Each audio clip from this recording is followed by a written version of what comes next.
Ladies and gentlemen, please welcome your host, Mr. Sidney Brownwood.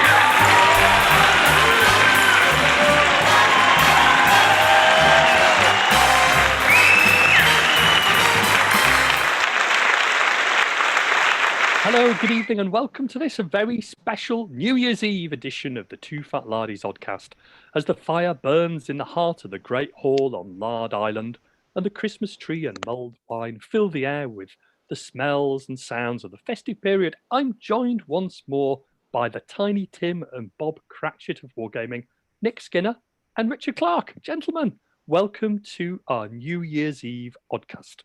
Does that make you Scrooge, Sidney? At least I'm not a turkey. Well, there's a rare thing these days, turkeys. I think they've all been consumed for another 12 months. Although we do have our spare Christmas dinner, which my son always insists that we get every year in case there's some disaster. We always have a spare Christmas dinner, and there is a turkey, small turkey breast hidden in the freezer, ready for consumption early in the new year. Good Lord, that's planning, isn't it? That's real planning. Well, I trust you both had a very Merry Christmas. Let me first start off by asking how you got on. I mean, Nick, you were telling us in our last show that you planned to fill your family Christmas with war films and not a turkey among them. And Richard, you were going to lock yourself away and read a pile of, and I remember the words very clearly, worthy tomes. Did you both achieve your objectives, gentlemen? I didn't do too bad, Sid. We watched quite a few films, actually, of course. So we watched The Eagle Has Landed, always one of my favourites, one of my top three, of course, with Michael Caine. And it was a rare treat. We watched it on television, and it was followed afterwards by a programme all about the career of Michael Caine. And not a lot of people know that. And that was really good to watch. We watched lots of John Wayne films. I made them watch two John Wayne films. We watched Chisholm, which was an old favourite of mine, and we watched She Wore a Yellow Ribbon, which happened to be on. I think they kind of wandered off and they're spending time looking at their iPads rather than looking at the film. And we watched A Bridge Too Far because, of course, you have to. The other one we watched, Sid, was the new Tom Hanks one that was on Apple TV. I don't know if you've seen it. It's the one set in the North Atlantic, Greyhound, where Hanks plays the captain of the USS Greyhound, which is a destroyer, sub-chaser type ship, 1942, crossing the Atlantic out of the range of support aircraft, and really enjoyed it. Really enjoyed it, actually. It was based on C.S. Forester's book, I think, The Good Shepherd. And it's quite intense. It starts with the beginning of the convoy and it ends at the end of their journey. So there's nothing else in there really apart from that one piece of intense action. It's quite good. It's quite good. The effects are good. Sometimes I thought the Germans behaved like standard Hollywood Nazis, throw themselves on the spears at every opportunity sort of thing. But it was a good film. I liked it. So you actually see the Germans as opposed to just seeing the wreckage floating up from the depth charge submarines. You actually see the Germans. You don't see any Germans, but you do hear them. Because the evil Nazi comes on the tannoy and he said, I am listening to you and stalking you from below the depths. And I will come over there and hit you with a big stick. So it's not quite Das Boot then. It's not quite Das Boot, but it was quite fun. And it kept everybody, glued to the telly. So that was good. And I count that as a win. It's funny, isn't it? Even war films which have stereotypes in them, kids who, I don't know what they learn in school when they're sort of at primary school in the UK anyway, but they don't seem to learn much about what happened in the war. We had a family quiz and my wife's father said, when was the Battle of Britain? And the kids' answers ranged from 1946 to 1972.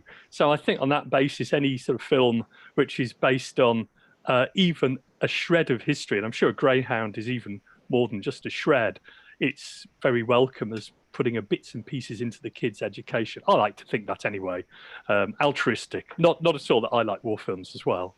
Yeah, it's amazing what you can find out in Christmas quizzes, isn't it? So my daughter thought we put a man on the moon before we invented radio. So, Richard, did you have any festive quizzes, or was it all just reading 150,000-page books? No, I didn't read anything. I did. So I didn't read anything. I have been looking at one book, and looking is the right word, because it was a book on woodcuts of landschnecks, and whoever's published it has taken these big woodcuts and then zoomed in on detail in different area. So it was a case of looking at the evidence of this artwork from obviously the period of the landschnecks, and looking at how they are portrayed in that, and how that portrayal changes throughout a fairly tight period of history, just to try and get some clues about the way they operated, the way they were commanded, the way that they deployed. So it's actually a big book of pictures, which is quite unusual for me, but that's been an interesting process. Other than that, I did seem to spend my time watching a load of truly awful films selected by my family, but I decided that why not have a break, watch some chick flicks, watch Dirty Dancing and other such nonsensical stuff, but just immerse yourself in sufficient sherry and mince pies that you find it bearable. So it kind of, my plans to read intensively and intensely didn't happen at all. But I did get round to painting quite a lot of landschnecks. I decided that due to government health suggestions, I would do 5 a day. And I thought I couldn't face 5 cabbages a day or turnips. So I thought I'll paint 5 figures a day. So I've been painting 5 landschnecks a day, on the basis that if I'm painting 100 landschnecks, 20 days should have it done. But more importantly, I can do 5 of them in primarily red and black and paint them all pretty much the same. 2 of them with the right arm red, 2 of them with the left arm black, and so on and so forth. And then the next day I'll do blue and yellow, and the next day green and pink, and the next day purple and green chartreuse or whatever. I've been doing that. So I've actually found myself undertaking a project that I hadn't really planned to do. In fact, it was all the fault of the Christmas fairy, but the elves went too far this time. The Christmas fairy brought many ideas, but I was delighted that with your landschneck idea, because I think it's a great period. It's one of those, we've talked about it before, one of those periods which is on the verge of a real material change. It's a small unit tactic sort of period. And I think also, although people have been doing Renaissance wargaming right since the 70s, it's a period which perhaps haven't had as much love as some of the other periods that we're very familiar with. So I'd like to bring together some of the ideas that you just mentioned, Richard, because often at this time of year, we use this show to look back over the year and talk a load of nonsense about New Year's resolutions and what we're determined to do, and then we kind of fail to stick to those. So I thought today we could do something different and hopefully more interesting, and talk about the process which goes into starting out on a new rule development project, especially when you have the kernel of an idea, perhaps with your landschnecks, or Nick, perhaps with Kiss Me Hardy too. And it strikes me as a good time to be discussing that, because you've clearly made a start on painting your landschnecks, Richard, and you've probably got 1 or 2 books which are there relating to the history of the time and some of the small unit tactics. Nick, I know that got you a Napoleonic naval ship, but I know you've got many more than just that one ship. And I know that, talking offline, you've been interested in starting the thought process, at least relating to Kiss Me Hardy or KMH2. And I'd really be interested in both of your thoughts about how you start thinking about a project. What key ideas are there from the start of the project which you then want to build on? And so that I'm not left out of the decision entirely, Nick, something we've been talking about for about 18 months is a game which is inspired by What a Cowboy or What a Tanker, and also some of the progression charts that we've been using in Dawns and Departures or Infamy. And that's a game which is set in the France of Louis XIII, based on the Musketeers. So that's something that, you know, I can offer into the mix about the ideas which get you thinking and where you go. So I think that would be more fun than just talking about how we're all going to drink less and possibly eat less and exercise more, or the wargaming equivalent. And it was a good chance to capture your early thoughts about the project, however vague and ethereal they might be at this stage. So I'm going to start with you, Richard. I'm going to ask, what came first, the chicken or the egg? Was it the Landsknecht figures that got you interested, or was it Landsknecht history which got you interested in doing a project? So giving us a bit more information than you gave us in your Advent window on the subject.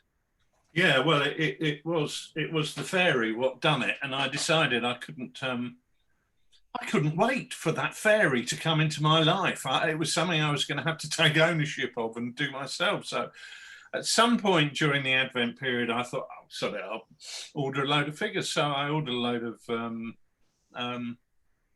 Landsknecht figures from Foundry, which are absolutely stunning, and Artisan, which are also really nice, and they fit together very, very nicely. So it allows you to have a lot more variety, not just in poses, but also in the kind of the way they're attired. So that's good. But so partially it was the fairy, but I must admit I'm very interested in the pike block and how it operates. I also had a conversation with one of the guys from the club who said, "Oh, do you fancy having another look at the English Civil War?" Because he just finished painting a load of figures for that. And I thought, cool, yeah. And I pulled out In the Buff, and we got up to playtest edition 4 on that. And I thought, well, yes, but I wasn't really happy with how that was panning out. And it was a long time ago. We're talking, nearly, well, not I say nearly, it might be more than, but it's certainly 10 years roughly ago now. And whilst they were good fun, I didn't feel we'd got it right at the time. So the fact that I was interested in pike blocks from an infamy perspective as much as anything else, made it something that I thought, well, this is an opportunity to examine this. If you look at people like, Roman military authors, Vegetius was much studied in the Renaissance period by the commanders at that time, people like Maurice of Nassau, looking how they could introduce ideas. The Dutch tried to reintroduce the concept of the triplex axies in the way they deployed their forces. And I thought this is a great opportunity to do something which has got a big crossover. It will allow me to try and develop something that allows me to study a particular period where the pike block was dominant in the Renaissance history, but also maybe apply some of those ideas and findings from that to the ancient period. So the period that I'm really interested in is the arrival of the Swiss in the 14th century. Now they turn up, they've got a lot of halberds, but then you see them move from the halberd to the pike, so the pike becomes more prominent. And then you get into the situation where you have the birth of the Landsknechts, and you have the Burgundian War and the Swabian War of 1499, and you're seeing the Landsknechts and the Swiss becoming bitter enemies. But then you move into the 1500s and you see people like Georg von Frundsberg, who has experience of fighting with the Spanish, or at least fighting alongside the Spanish, who starts changing that system and introducing a greater number of shot into the equation. So the number of pikes and halberdiers is reduced and increased in shot. So that's narrowing the period down to about 1470 to Pavia 1525 type of thing, where we're seeing the genesis of the pike right the way through to the point where it's starting to lose its edge and firearms are coming into it. And that keeps it, from an ancient point of view, really interesting, because the emphasis throughout that period is very much on the pike and that phalanx of men. So that's kind of the period that I'm interested in. And that, as a genesis, it was a case of really trying to focus in on what you're doing, because you made an interesting point earlier about how the Renaissance hadn't potentially had the love it demanded. And I think one of the issues there is that, you look at a classic set of Renaissance rules traditionally, and they were very much aimed, generally, it's a generalization, but it doesn't mean it's not true, at allowing people to feel the maximum choice in terms of armies, and to fight that in competitive situations against players who are fielding other armies from a similar period. So it's almost Zulus versus Confederate type of mashup that you tend to get in competitive war game situations. And I didn't really want to do that. And I felt maybe one of the reasons that I wanted to show it a bit more love is I wanted to love the bit that I loved and not the bits that I didn't love. So I am interested in the 80 Years' War, and the Dutch struggle for independence from Spain. But I think some of this research is going to prove helpful in terms of understanding how pikes work, and can then be moved forward another 100 years, or at least another 50 years, 60 years. But for me, I really wanted to focus in on that main issue with the pike. So that's kind of the historical genesis. I mean, there's a lot to go there, isn't there? I mean, I think there's plenty of information which is available in English. There's obviously even more in sort of German and French. And I think there's lots of interesting contrasts in that period tactically, and also things which are happening on the battlefield which aren't necessarily tactical, which do have a resonance. So the decline of the Italian condotta, the contract basis on which a lot of the Italian mercenaries were recruited, to a more cantonal approach that the Swiss adopted in respect of their forces, which was one of the key sort of things in integrating cohesion when Swiss forces were actually deployed in the field. And I think a lot of the thought of some recent writers has got into who was actually in the Swiss formations, and they tended to be younger sons. They didn't tend to be elder sons. They tended to be people who were thrust out of their cantons as much as going themselves, because they had to earn a living, and they were paid very well comparatively to what a butcher or a tanner would have been. So they weren't necessarily roles which were unattractive. So you've got a sort of difference in cohesion between a mercenary force and a more cantonal based force, with the Swiss recruited heavily by the French. And then you've also got other forces in the field as well. You've got the indigenous sort of French forces, and then you've got the imperial forces, and the Landsknechts were obviously recruited on a slightly different basis. So you've got all that melting pot. And people, I think, in the Renaissance wargaming 30 years ago, you really sort of looked at the way in which forces were equipped, and that was the determinant of victory. And I think that, as you say, Rich, you've got a real chance here of thinking about things by reference to, well, tactics on the battlefield perhaps differentiate the forces, but also in another way, the way in which those units are made up and their integral parts actually distinguish those forces. So you perhaps got three different things in the battlefield, all combining to give that granularity, which people really enjoy when they put the forces on the tabletop. They want to see forces in that period which are not homogenous. Slightly different situation in another period that I think we're really interested in, like the American Civil War, where the forces are pretty homogenous, but you've got to find other things which interest you in building a set of rules. But in respect of a period like the Renaissance, your first thought is, well, these are variant armies, so we should highlight and think about, at least if not actually going through it to encapsulate in the rules, but think about those differences and how they interplay against each other. Yeah, I think that's a good point. And one of the things that I want to do is zoom in to a point where I can get sufficient granularity and sufficient detail so we can actually examine tactics and how they work. So, for example, what I'm looking at the moment is a 1 figure to 4 men scale. So if I'm looking to create a Landsknecht fun line or a company headed by a captain, you're looking at 100 figures.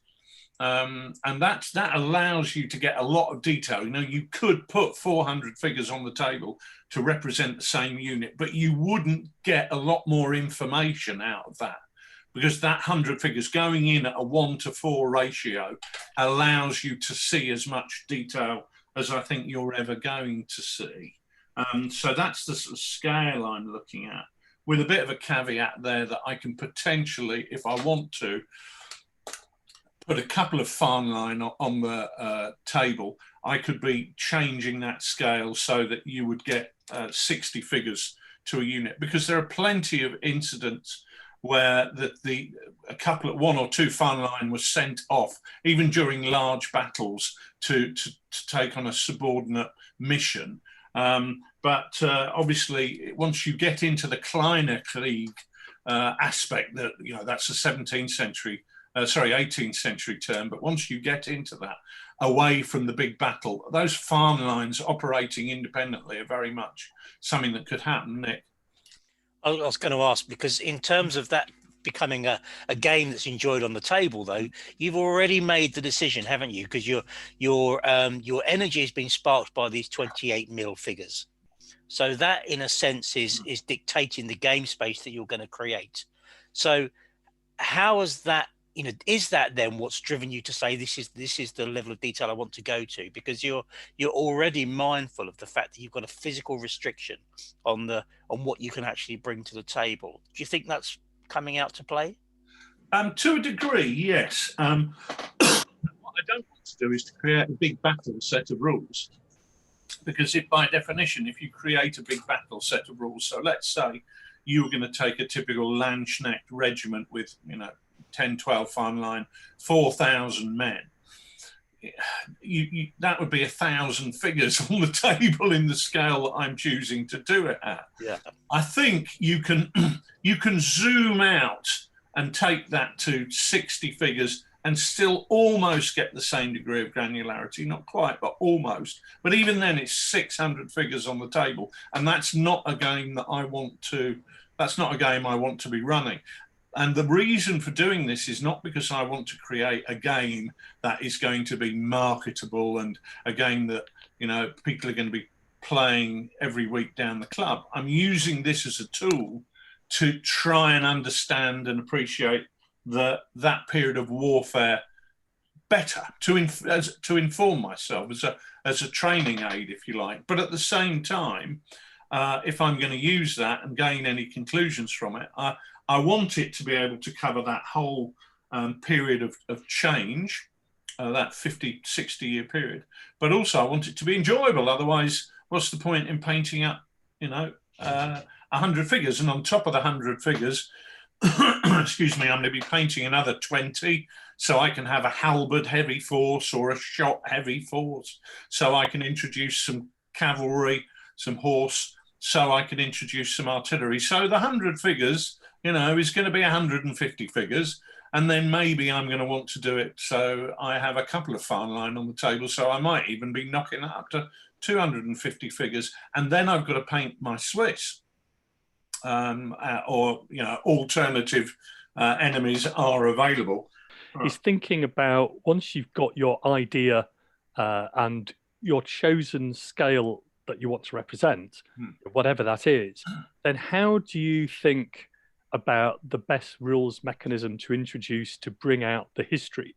So I think there's a real element that there's different rules mechanisms which make a good game, but which are the elements which you're thinking about which are going to try and replicate what you're seeing historically? Now, it doesn't matter if those are things that get dropped and jettisoned along the way, but what things do you think are a good match between the game you want to play and the history that you want to bring out? What do you want to really learn about the period as a wargamer, and how do the rules that you have the idea about replicate that process of trying to learn? I think that's what we're trying to get at. Okay, right, fine. Well, let's start off by putting in a sort of caveat in terms of the way I design games. I used to, when starting out designing a game, go, right, how does firing work? How does movement work? And then, what about a bit of command and control? And what else do we need to bolt onto that? It's a long time ago, but that's what I call literal or straight line mechanisms. You're starting at A and you want to get to C, so you always go via B.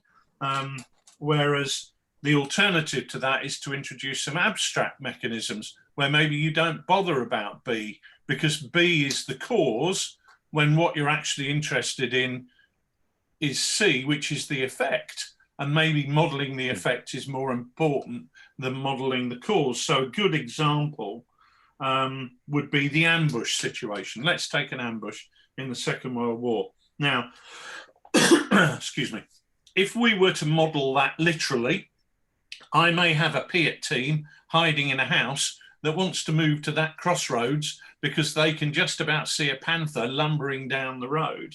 So the way that I would literally model that is that the Piat team would move 6 inches down the road every time it was their turn, and eventually they'd get to the big hedge, and I'd place the figures in the big hedge, hoping that my opponent wouldn't notice the fact I'd put the figures in the big hedge. And then when his tank lumbered past and it became my turn again, I would go, ha ha, I'm ambushing you.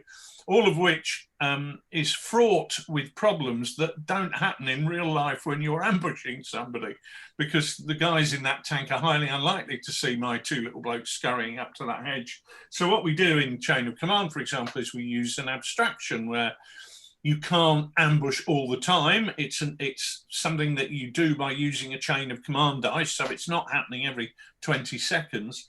But by linking that to the chain of command dice, it does allow us to ambush in a manner that fits in with what we read about in historical accounts. So a Panzerfaust team popped up, fired at us, and then they disappeared. They were gone. That's an ambush. I want to make an observation there, because it's very similar to the mechanism actually that we use in Bag the Hun, where we have top aces who achieve more. But actually, what we do in Bag the Hun is different, because we speed up the timeline. So if we think what happens in Bag the Hun is the top aces get more opportunity to move, so they are able to actually go through that journey of the equivalent journey of getting to the hedge. You actually take them through that journey of getting to the hedge. Yeah. But it happens before the other person can react, because the top ace moves more frequently. Yeah. So if you think about the way that mechanisms work, well, you could say, well, if we brought those 2 mechanisms together, if you wanted to make the chain of command like Bag the Hun, that Piat team may move 3 times to the tank's 1. Yeah. But they're just 2 mechanisms of achieving the same effect at the end of it. Yeah. And they both work in their relative games. They both fit together really neatly, which is why you can't be too tied to any one mechanism and say this is the what do you call it? This is the miracle mechanism that's the solution to everything, because it never is. There's always something that gives it that nuance. And the fact that those 2 mechanisms work really well in each set of rules in a different way reflects the nature of the battlefield we're trying to create. I think that's right. I didn't want to interrupt you there, Rich, but I just think that's worth making that point. You're reinforcing my point precisely, that it's perfectly acceptable to use abstractions as mechanisms rather than using a linear. This would take this long to do, and therefore it has to happen in that particular order. I'll give you another example, funnily enough. I was reading a review this week of General Darmé. A guy posted a review online somewhere. I can't remember exactly where it was, but it was a well thought out, interesting review. But sometimes what's interesting is when you read the comments that come up from other people who are reading the reviews. And, Dave uses a mechanism in General Darmé called ADCs. And people say, oh, that's not how aide-de-camps operate in battle. And you think, well, hold on a minute. What you're looking for is a literal interpretation of what ADCs do. It's you're right. It's not realistic that ADCs go out there and have that impact on the battle on their own. But the mechanism is clearly an abstraction of command and control. No commander is omnipresent. They can't influence everywhere on the battlefield all at once. Although, let's face it, 30, 40 years ago, the rule sets that we used did allow us to do that. But now we're in an age where games are potentially more considered in their design and look at command limitations as well as all the other limitations that were always accepted as perfectly normal. You can't move faster than you can move. You can't shoot more often than you can shoot. Now we're quite happy to say a commander can't do more than they would historically have done. But that ADC mechanism is a commander attempting to intervene judiciously to use their influence where they can. And it doesn't automatically allow them to achieve success, but it does allow them to exert their influence by, you know, it's a light hand on the bridle of the battle rather than attempting to turn it round completely. So I think that's one of the things that, you know, I need to put in as a caveat. The way that I'm going to represent things that happen in any game is I'm going to be unashamed in utilising abstractions. So these ideas are quite abstract and undoubtedly will change as we go on. But the core thing that I'm thinking of is we've got a body of pike, because obviously that's the main thing that I'm looking at. And this is the main mass of the force. If you like, this is the planet around which all the other component parts revolve or operate within its orbit. So you could have shot attached to a pike block, and they will go out and they will skirmish and they will shoot against the enemy. But if the enemy are threatening them, they can always fall back within the protective orbit of that mass, that pike body mass. You can have associated horse who are operating it, but they can always fall back behind that main mass of the pike body. You can send out a forlorn hope and they can have their punch up, but they can always, or the survivors, can always fall back on that main body. So with that in mind, the pike mass, to my mind, is the core of the force. If it's defeated, all those other ancillary bits that orbit it are irrelevant. They don't operate in their own. They need the big planet to create that gravitational pull that allows them to operate as they do. So what I decided was I would take the main mass of pikes and base that up as a big block. So in this situation, we've got 16 bases, each with 4 figures on. So that gives us, what's that, 64 figures. And that is our main block of pike. They're 8 men by 8 men in that classic square that you see in all those woodcut engravings of the period. And they are based, as I say, in 4s, and that effectively gives us 16 bases, or 16 points of positive cohesion that the enemy need to break down in order to win the battle. So the 16 bases of the pike square can become the force morale for the force in their own right.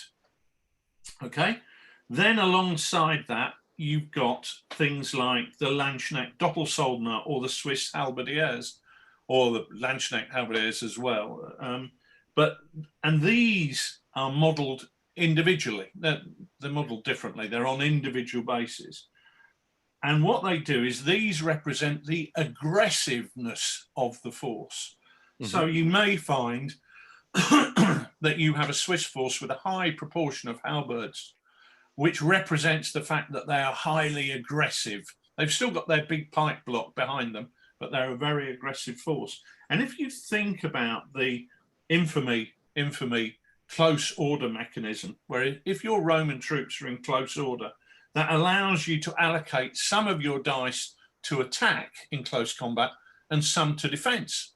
And those defense dice can wipe out your opponent's hits on you. It's just representing the cohesion of the body. And I'm thinking for the pike, the all-important thing for the pike is the cohesion of the body. But the pike block predominantly is more of a defensive force. If you take out all those additional people, the Doppelsoldners, the guys with the huge swords and the halberds, but by having those guys in there, you are influencing the number of dice that you can put into attack or defense. So the Swiss, who've got a lot of halberds, could well be a very, very aggressive pike formation. Whereas the Landsknechts, potentially, if we get to the sort of Georg von Frundsberg point, where they're putting a lot more emphasis on shot, they will be less aggressive in terms of wanting to take the fight to the enemy. They'll be a lot more intent on being there as a force in being when the enemy get to them, albeit shot to bits by their handgunners, and they will then be sufficiently strong to deliver the the critical blow and defeat the enemy.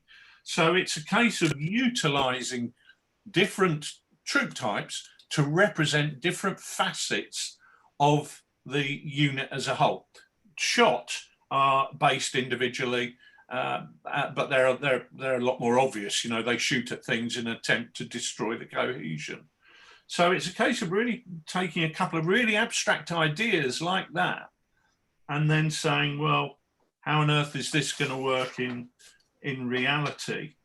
I think one of the things about that period as well is the visuals of that period. And I think any set of rules which tries and replicates the course of a battle or the integrity of a formation through visual representations on a tabletop, I think that's always really quite attractive. It's kind of difficult to do in some periods because you don't really have the opportunity to do that with forces which operate almost like a planet and different satellites. But I think with a pipe block, that's a really good example of something that you can do that, whether it's an ancient pipe block or a Spanish tercio or a Landsknecht pipe block. You know, you can actually do that. You can actually represent the course of the battle through how that integrity is preserved or not preserved. So that would look really attractive on the tabletop as well. Well, what I'm thinking is you have a classic situation where the Doppelsoldner on their, excuse me, on their individual bases, each, well, on a tuppenny bit actually, but for the sake of an argument, you can call them an inch 25mm circle, are going to form that front rank of a Landsknecht pike block. You are going to have some halberds around the standards, but that's, excuse me, in the center of the formation, but that's more about the visual impact. In terms of a game mechanism, it's the Doppelsoldner at the front who are indicative of the aggressiveness of that force. And I just think that's the advantage of taking something down as tightly as I am doing to that 50-year span, because that is really the period where the pike was king. And if we include, you know, Pavia, we're almost saying that, you know, it's on the wane and the shot are really becoming a lot more important. And this is where you see the tercios coming in. So by focusing in, it's allowing me to create mechanisms that are very, very specific to this period and this type of body. Nick? So a question that's in my head is, by focusing in so much, what you're doing is focusing on a part of the action. Is this right? Yeah. Part of the broader action. Well, so my question is about, because one thing you've not said anything about is maneuver. Yeah. Okay, so is this about those few moments where you get the push of pike, no. to turn a phrase? Where are you going to get the maneuver element that so many gamers are also interested in? You know, how are you going to prevent this being a replication of the old ancients or Renaissance games where you've got an army stretching from one table side to the other that just moves forward and bashes into the other one, roll a few dice and go home? How are you going to prevent that? Well, basically, because it's a totally different type of game. We're not looking at a game where you're going to have masses of pipe blocks on the table. We're looking at a game where at the most you're going to have are going to be 2 pipe blocks on each side on the table.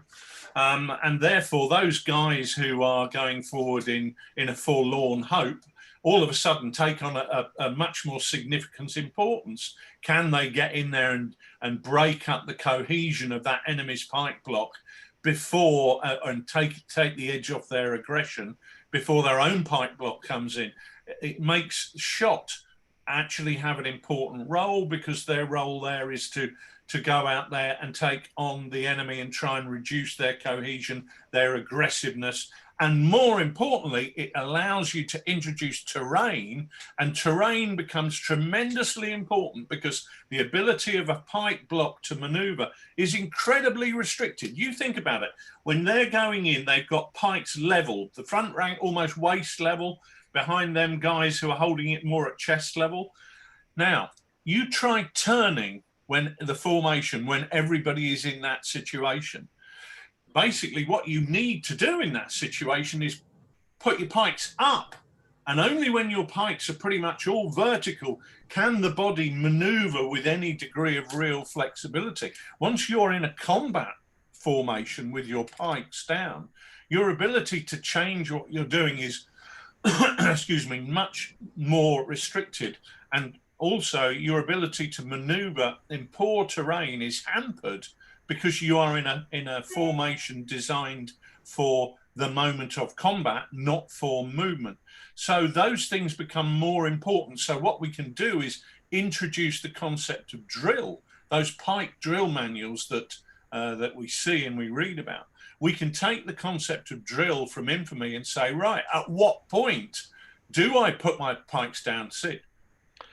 Well, I'm interested in the fact that you mentioned infamy there. I was thinking about another rule set while you were just talking, which was Dux Britanniarum.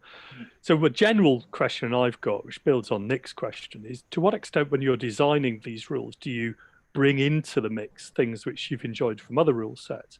But the other question I would have as well is that when you're looking at a specific melee situation, like pike block against pike block, you've got to really create something which gets away from just that being the scrum in the middle of the table. You mentioned in the buff earlier, I remember those games that we played back around about 10 years ago, it would be now. And none of us, I don't think, were very satisfied with where we were getting, because it just turned into something which was very historical, but not particularly interesting. It was the big pike scrum in the middle of the table. And the cavalry were just doing their things on the flanks, which is kind of historical, but also not the most interesting of games. So to what extent are you thinking of bringing in mechanisms which make that melee process in itself interesting, like the cards in Dux, the different suits of cards in Dux? Because I thought that they were a really good way of making a melee heavy situation into something where there was a continual interest in the outcome of that engagement. As I talked about it before, the game within a game. And it did seem, just from what you were saying, that there's some real opportunities there to bring into your potential set of rules things which you've been successful with before. Yeah, I would agree with you. And I think the card system from Dux, and in particular the hand management, the suit management in Dux is a particular mechanism that might have some relevance here, where it's not just a case of getting your ducks lined up, if you'll excuse the pun.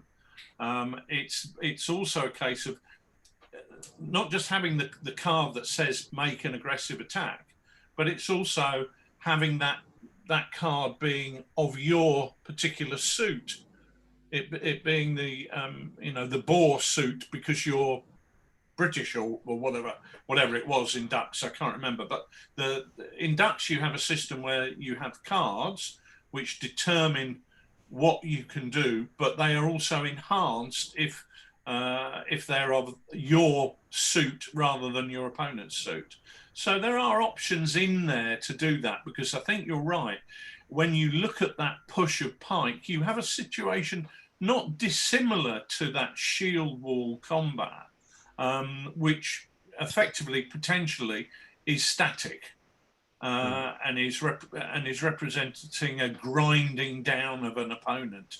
And yes, you can maximize your input by destroying your opponent's aggressiveness and their cohesion, by forcing them to attack through poor terrain, and by putting in that shot or sending in your forlorn hope. But ultimately, when push comes to shove, quite literally, you are going to have combat between two pike formations. So thinking about talking about the different rule sets and bringing across things from different rule sets, it's probably a good point to then go to Nick, because I know that we've talked about Kiss Me Hardy 2 before a number of times, and I don't want to put you on the spot, because I know you've been very clear that this is only really a possibility, not even a probability, let alone something certain. But that puts us into discussing a set of rules where you don't necessarily want to port across and bring in from other rule sets things which you've enjoyed from previous games, but you've actually got a rule set there which is sitting on the shelf, perfectly usable. We've used it for refights of Trafalgar and Copenhagen and other games like that. But really to turn an older rule set, to update it using ideas that you've got or new ideas that you've developed over time. I'm really interested in that, because it's a real tendency, isn't it, of just update a set of rules by reference to a series of Q&As and experiences people have had. But to actually think about developing that set of rules into something which is distinct that's quite a significant job. But I'm really interested in that process. So perhaps you can say a few words about that. I can. So Kiss Me Hardy, I'm guessing has got to be 15 years old at least, something like that. I think in terms of that, is it longer than that? I don't know. Richard's flashing hands at me. Nearly 20, nearly 20 Yeah. in its first rough and ready edition. And you're right, Sid. There is a real case that if it ain't broke, don't fix it. You know, Kiss Me Hardy gives some really good, enjoyable games, and it has done for many years. And it's a rule set that people play, and funny enough, you don't get many questions. It's quite complete in the way that it works. And so, you know, when we call this Kiss Me Hardy 2, I'm quite nervous about that because it's suggesting that actually it's just a revisit, adaptation, refresh the thinking behind it. There's two aspects to that. First thing is when I look at Kiss Me Hardy now, you know, it's I guess it's just like any creative thing, isn't it? When you look at something you created that long ago, it doesn't look like what you do these days. And I kind of think, well, actually, there's stuff that we could do smarter with Kiss Me Hardy than we did it at the time. Yeah, so that's a big driver for me. And the second part is actually what game do I want the rules to give? We want to we've got some different ways of doing things now, some I think smarter ways of thinking. But with Kiss Me Hardy, it's always around what's the level of the game we're trying to achieve. It's around what are the challenges that we're trying to give the player. What game are we actually trying to bring to the table? We've got obviously the opportunity in Kiss Me Hardy. So we're talking about Nelsonian Navy or warfare in the Age of Sail from about 1750, for the next sort of 70 years or so. We've got individual ship-on-ship actions, which are fantastically interesting, real boy's own hornblower stuff, with small cutters versus frigates, etc. And we want to be sure that we can bring that to the table, but also somehow in the same rule set, and this is an assumption, in the same rule set, somehow in the same rule set, we also want to be able to bring those ships together to have multiple ship actions. And of course, once you create multiple ship actions, you start to create squadron actions, and then you start to create fleet actions. And it's doable for Napoleon Naval because I think Trafalgar is the largest engagement at the time, 60 ships, 30 aside roughly. I think it's 2733, isn't it? Something like that. So, with 60 ships, you can create the biggest naval engagement ever seen at that time. And you know what? Getting 60 ships for Napoleon Naval is actually not that difficult to achieve. It depends what scale you go for. It depends what models you're trying to achieve. So it's not unreasonable for us as games designers to think that it's achievable for us to do a game that covers the big action, big fleet action, but also something you can work through to show what's happening on the individual ship by ship, because of course that's the way these actions are fought. That's where the flavor of these actions comes to us when we call to mind these engagements of lines of battle. Our mind goes not to the overview of the fleet's maneuvering, but to the situation on the middle gun deck where you've got guns thundering and officers in their blue uniforms, going round, and musket men in the tops, etc. It's very much an individual action focused on what's going on the ship. So trying to combine the two is really tricky. So how do we layer it? Doing one thing that achieves both is the hardest part for this. When we started with this, and this is still the case, naval games are often obsessed by the mechanics of naval maneuvering in a way that land warfare just doesn't happen. I've said this a million times. In World War II games, for instance, you would never even dream of playing a set of rules that made your Sherman tank driver go from first gear to second gear to third gear to fourth gear to reverse. You just wouldn't do that. And yet when we apply our thinking to naval games, we're obsessed with that. We're obsessed with what's the sail setting, and you've got, I don't know how many, I'm not a sailor, funnily enough, but you look at a sail diagram for a ship of the line. How many sails are on there? You've got something like 30 individual sails. The settings are humongously difficult to represent. Why would you want to do that, Richard? Sid probably knows some people who can give you advice on that based on our last podcast. Yeah. Well, I've always really struggled with the Napoleonic naval before playing Kiss Me Hardy. And okay, I'm dreadfully biased in that regard, but I did really want to like a set of rules called Signal Close Action, but I found it really impenetrable. I loved the ships that author had produced. I really thought that the background to the rules was perfect. They were beautifully produced, but I found the manoeuvring almost impossibly difficult and really difficult to explain when I was playing with friends.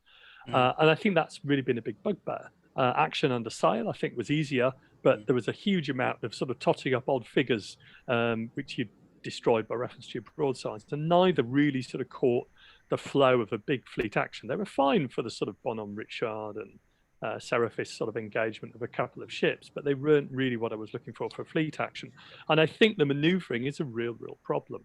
And it really is difficult when you get to anything which is kind of scenario driven, when you're looking to inshore work and when you're looking to lower the boats, get the boats away, bring in supplies, tow other ships rather. And that's a real feature of a great scenario, but the manoeuvring and movement rules of some Napoleonic naval rules, albeit that they were a great game with great friends and all the rest of it, they really inhibited the fun. So one of the things that I always really enjoyed about Kiss Me Hardy was how easy it was to move. Yeah, and of course, manoeuvring, as you said, Sid, is a key part of it. So that's one of the reasons why I was interested to hear what Richard said about manoeuvring, because we've got a good example of, again, how two different games, how different could a game be? Landsknechts and Napoleonic Naval, two very different games, very different focuses. And yet for us on the naval side, that maneuverability aspect is the key aspect of the game. It's where, as a general, you achieve your advantage, and where you potentially win the action is by outmaneuvering your opponent, using the wind gauge to fight the battle under your terms is a massive part of any naval action, whether it's a fleet action or an individual ship versus ship one. So this concept of how the wind influences the game is very important in that, and that could be a chance thing. We often use a clock face for where the wind is coming from, and then maneuver our toy ships around that, using different sailing speeds depending on their relationship to the wind. Rich? I think that's very true, and you can't underemphasize how important the wind is in a sailing ship game. And if you've ever tacked up a reservoir in a little dinghy, it gives you an understanding of how it would work in a third-rate ship of the line. Once you've grasped it, once you've done it, it doesn't matter what you've done it in, and you know how it works, but you also know how blooming important it is. And it can't be like spaceships that zoom off in any direction at will. You have to represent that in there, but equally, you have to do it in a way that is digestible by somebody who's never sailed up a reservoir in a dinghy. They've got to be able to understand what's going on by reading a set of rules. Yeah, it's good. I remember year before, we took a small boat out on Windermere. And when we were getting the boat ready, just a little cabin cruiser, and the guy who was, I don't know, he was a little more than a teenager really, who was prepping us for the boat, said, and don't forget, he says, when you go down the lake, the wind will be behind you. You'll get down the bottom of the lake really fast. He said, but it'll take you 3 times longer to come back again. And there he was, Mini Nelson up there at Windermere. So that's got to be in there somewhere. And it's kind of hard to get away. You can't take that away because it's so influential. You can't take the wind out of it. So it's got to be the way you use the wind and the way you can use your ship to utilize the wind is massively important. So it influences the tactics. And then you've got to say, well, therefore, what's the doctrine that goes with that? So you have to research what's required in that. Now, thankfully for Kiss Me Hardy 2, I did most of that in Kiss Me Hardy 1, and the key stuff is all still there, but I'm still revisiting and will be revisiting my reading on that. And where do we want to put the emphasis on the game is the key thing. Are we going to head for something which is fleet and squadron heavy, and therefore minimalizes or abstracts some of those individual effects that are happening on board ships. You know, it's not necessary to know that a ship has had its boats blown away necessarily. It's all around what's its fighting ability and how can it still maintain its position in the line of battle. Whereas if we go down to individual ships, it really is all about that. So we need to have something that somehow graduates on a scale that allows us to just move that focus. We're just setting the lens focus at different points as we go up through those individual ship actions through to bigger ship actions. And of course we do that through things like nuances and national characteristics. In Kiss Me Hardy 1, we had a concept called the size of your purse, where a captain would influence his craft by investing in top men or spending more on these gunnery attributes, etc. Rich? Can I ask you a question? And it was something that applied to me when I produced Sharp Practice 2. Was Sharp Practice 1 and Sharp Practice 2 have some core concepts at their heart, such as the importance of leaders, but really it's a very, very different game. Do you feel when approaching Kiss Me Hardy that you have to make it a derivative of the original rule set? Or do you feel that you've got the freedom to go out and blow that up and do something completely different? To be honest, I think that one of the reasons why we don't yet have a Kiss Me Hardy 2 is because I know that it will be very different to Kiss Me Hardy 1. Yeah. And I know that Kiss Me Hardy 1 works really well, so why bother with Kiss Me Hardy 2? But it would be a different game with different mechanisms. One of the things that goes with naval games, of course, is record keeping. So in Richard's Landschneck's game, of course, as he takes casualties, he's probably going to remove figures or change the way his toys look. While in a naval game, that's almost impossible to do. We're not going to unplug masts as they get shot off. And we don't want to have a big record system. In KMH1, one of the things I don't like about it is that it still requires record keeping. And in KMH2, I think we need to be a lot smarter. I think if we want people who are not naval gamers to pick up games and play them, record keeping needs to be almost non-existent. So what we're thinking about with Kiss Me Hardy 2 is that actually it will be something which is maintained by different colored dice that you have in your hand. So the thinking at the moment is that you would have a red dice, a white dice, and a blue dice, because that's red, white, and blue, which is obviously significant meaning for, in naval history, whatever side you're on, with different colored dice representing different parts of your ship's ability to do things. And of course, with dice, you've got, if they're six-sided dice, you've got, a scale, the very natural scale that you can easily use from 1 to 6 on each one. So if you think of 3 six-sided dice, obviously you've got 18 potential possible pips that you could think of as being your full strength ship, maybe, which then gets reduced through damage or influence. Then maybe that then influences the way that you fight. Now, in the games that we played, thinking about what Kiss Me Hardy 2 would look like, which we haven't done for a couple of years because we brought it out, did some stuff with it, and then sort of moved on from it. In that version, it was very much using those dice around what's my fighting ability. So with one dice representing my kind of integrity in my hull and my gunnery, another dice to represent my sails, and another dice to represent where my crew are at. So obviously I can take damage on one dice, significantly reduce my my sailing ability, whereas another dice might significantly represent damage to my hull and other stuff. Now that's the really, really simple basic outline of a very simple mechanism that we would need to do work on. But it's just one of those cases where actually you think, well, let's keep it simple. Let's start with a simple idea of using a D6 and see if we can, how that works for us. Is it the same as with Richard, that you've got a chicken and egg sort of situation that you have to have a big idea? Or is it really the situation that you're trying to refine, and your big idea is the process of looking at a set of rules and starting to refine them? Listening to you talk, I mean, it all sounds very logical, it all sounds sensible, all very interesting, but it's not quite the same approach to designing rule mechanisms, as Richard was saying, where you have a new period, a new start, and you have a concept in your mind, you've got kind of lots of different little concepts which evolve things. Is that fair?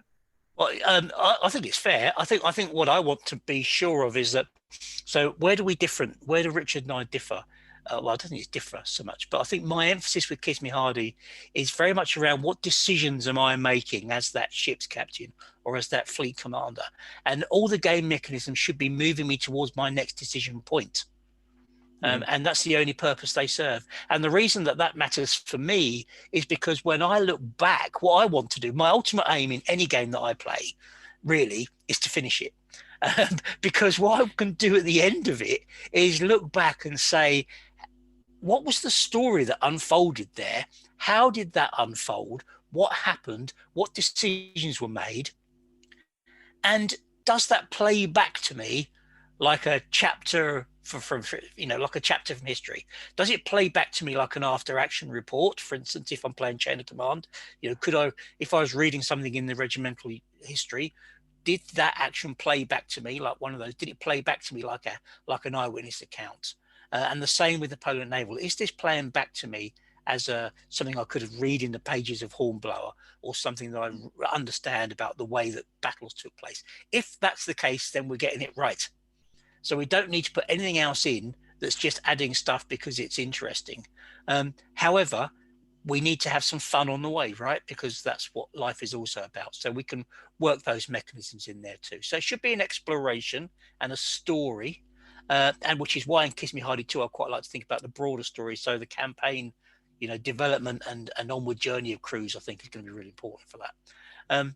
But really, I think in individual games, it's that narrative. Does that answer your question, Sid?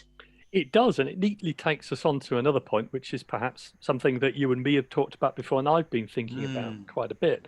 We've all been thinking about it, all for one, haven't we? We have all for one been thinking about it, and it's a project which has been inspired by many friends over the years. So there's a lot of genesis to what we've been thinking about. So we might go back to Platoon Forward, but with our good friend Joe Legan, who developed that really about 10 years ago, as a mechanism to develop characters, to embellish a narrative and bolt on a narrative to games of, I think, I Ain't Been Shotman. It's also got a heritage by reference to Dawns and Departures and At the Sharp End, both of which took characters within games forward by reference to their control and command in respect of certain units.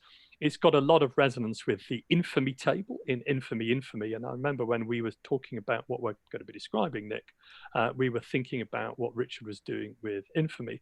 And I think it's also taken on a little bit from something which I did in Mud and Blood, which was The Right Sort of Chap, which was a supplement which is still available on the blog, based on characters and how they developed during the course of campaigns.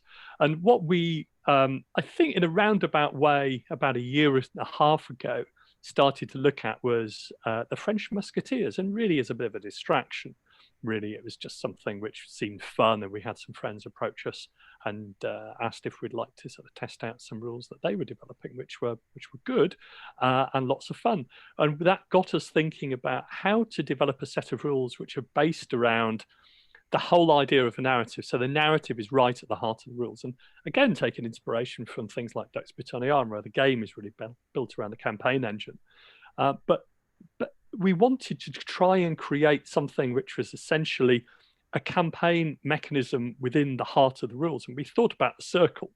And at the center of the circle would be the French king. And that is something which you get from reading Dumas, the Three Musketeers and Four Musketeers. But it's also something which I think in the age of proto-absolutism and then absolutism is a real thing within the French court. Your proximity to the king was incredibly important. If you were the king and a member of the king's household, you would have certain privileges. You could be a favorite. You could have offices and funds awarded to you. And the battle to be close to the king was a real thing within French history, which you read about really from sort of like early 17th century right up to Louis XIV. So we thought that our campaign narrative, taking ideas from other Lardy rules, could be that you have a circle in which there are different points of entry into the circle, whether you're a king's musketeer or a cardinal's guard or a noble, or you're a gentleman of fortune, and you maneuver in various different ways through Paris to get towards the king and the heart of the king, fighting duels and battles along the way.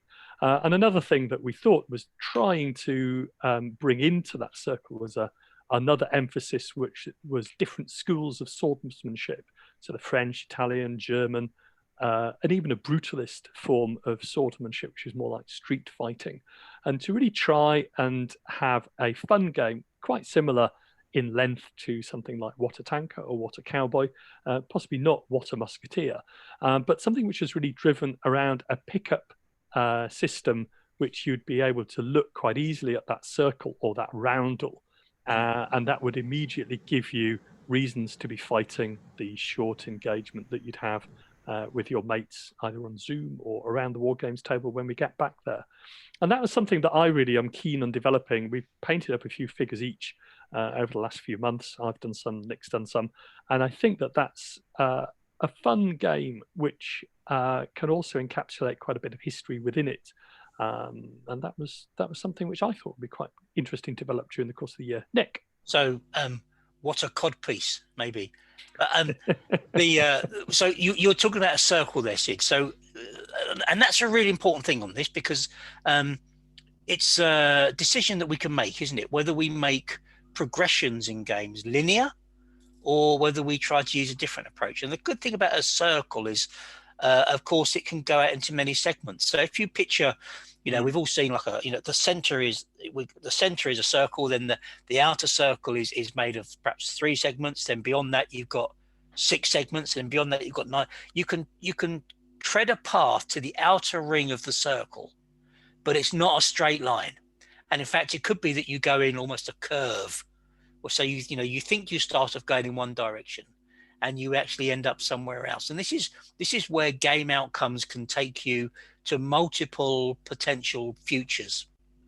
So you don't just become the next level up, you become something else. And maybe that's a step to the dark side or the light side, or depending on how you want to view these things. Like, some could be for professionalism, you can skew them for drunkenness. We have the same kind of thing in sharp practice, Rich, really, for the way that the characters develop there, some of the character development. So I think this is very much bringing some of that thinking into this, so that you could have a character who would start somewhere, as you say, Sid, quite distant from the king. So in that circle, he's perhaps starting on the outside of the ring, heading towards the king, or is he starting at the center of his own circle, and the king is one of his potential futures, but there's something else that could be his potential future as well. It's interesting, isn't it? Because we could, by choosing to do it one way or the other, the game would be shaped slightly differently. Rich, you've got your hand up. You could call it King of the Ring. However, being more serious, you mentioned sharp practice. I think the characters in sharp practice are salt and pepper. They're condiments that you can sprinkle in to add. Yeah. It needs to have that as the core of the game. The mechanism needs to be that campaign system, and everything else is built on around that. And I think there's a pleasant symmetry with the dynamic of the French court, because that was very much focused on the king and who was proximate to the king. And in that way, I think that it's less suitable for a linear development, because the characters from history, weren't necessarily progressing in a linear fashion. If you were a favorite of the French king, you would have vicissitudes of fortune, you would have propaganda against you, you'd have rumors, you would have other factions competing against you, and noble and arriving families would compete against you for your power and influence. It wasn't a linear path. And therefore, I think that meandering approach to get closer to the king is a really fun dynamic which can be used. And thinking back to a long time ago, actually, before I met both of you, I was part of a club project which was based on a game called On Guard, which is a GDW by Frank Chadwick back in the 70s. And a lot of the thinking here is really inspired by that, which was a wonderful game, which had a set of fencing rules that dictated the fencing which was taking place. But the part of the rules that people really enjoyed was the toadying and the clubs of Paris, and visiting various sort of locations on campaign. Now, I don't really want to sort of have the involvement of those sets of rules because they're brilliant in their own right. But it did seem to me that there's a real sort of marrying of a dynamic of a circle and progression, and it has a real resonance with the history, which was the king as the center of the universe, which is the classic Louis XIV symbol of Apollo. And I thought that that was just a nice little diversion, really, which we can take forward during the course of this year. Good I look fun. forward to doing that. Sid, that will be good fun too. And it's my reflection on that little conversation, which I sense we're drawing to towards an end on now, is interesting, isn't it? That last segment, Sid, that's very much around the focus there is about getting the, I'm going to use the word campaign, it's the story. It's around getting the storyline and the way you can develop those characters. That's the most important thing for us, it seems, in that. That's the bit that's, at the moment, that's the bit that's challenging our thinking. Is how we're going to make the storyline development work. We're not worried about how we're going to do the sword fighting or the moving around the streets or smashing tables over each other, because some of that groundwork's already been done, but it isn't really what the core of the story is around. And I'm just reflecting how different that is to what I said in terms of the challenges for Kiss Me Hardy, and for what Richard said around the challenges for the land. They're three different developments, but their focuses are three very different focuses. What's plural of focuses, Sid? Foci. Foci. The three foci are different, and that's going to be interesting as well. We'll have to revisit these as we go through the year. Firstly, to see if they happen, and then secondly, to see how we're getting on with our journeys. Well, I thought that was really a good project for New Year rather than just talking about resolutions. We can look at how our early ideas develop during the course of the year. And to keep us honest, we've got all of our thoughts recorded here on New Year's Eve. So we can listen back to those during the course of the year, and we can all gather again in 1 year's time, hopefully not in lockdown, and we can see how accurate we were. And like New Year's resolutions, we'll have done nothing about it whatsoever. Nothing will have been achieved. It will have been a complete waste of time. I don't think so. I think it's all part of the journey, as I like to say. Well, gentlemen, this was really fun. I really have enjoyed this discussion. We always get a huge number of messages asking about game design, and I think this has been really insightful. Hopefully people have enjoyed their glimpse behind the curtain.